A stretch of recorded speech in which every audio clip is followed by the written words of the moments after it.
Black Adam. What a ride. Whew.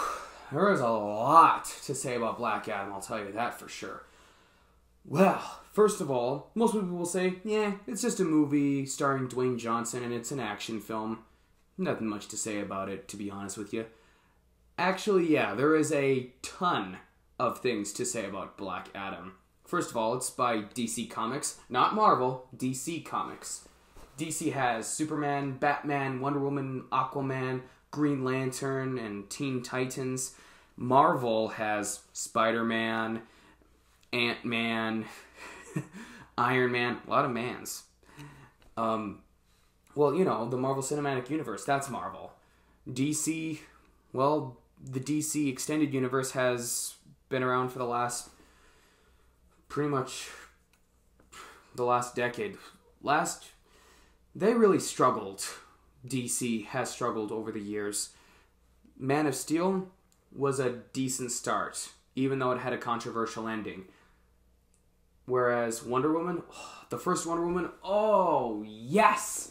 Everyone was going, finally, a DC superhero film done right. And then they started trying too hard again.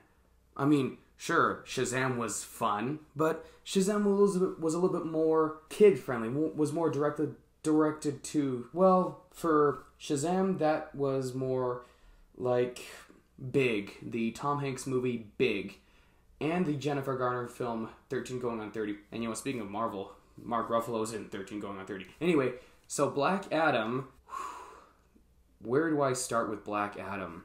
The cinematography? Amazing. The special effects? Spectacular. Were there cliches?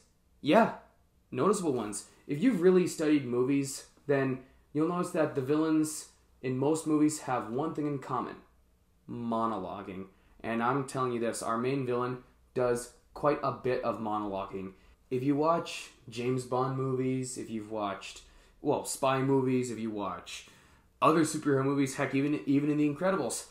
Even in The Incredibles, the villain Syndrome catches himself and says, "Hey, you got me monologuing!" Villains often monologue their plot to the protagonist. The only film I never saw that happen in was No Country for Old Men. But that is a review for another time.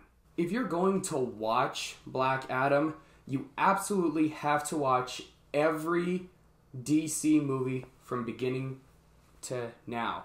So you gotta watch them in chronological order, from Man of Steel, Batman vs. Superman, Dawn of Justice, Wonder Woman, Justice League, Aquaman, Shazam. You gotta watch all of these movies in chronological order. Reason why I say that is because in Black Adam there are a ton of references to Shazam. Trust me, it is going to be at times neck and back breaking to watch all the DC movies, but I promise you they will all be worth it. Now, when I say all DC movies, I don't mean Michael Keaton's Batman or Christopher Reeve's Superman. I'm talking about the DC films that started with Man of Steel, with Russell Crowe. Then, after that, it's just smooth sailing.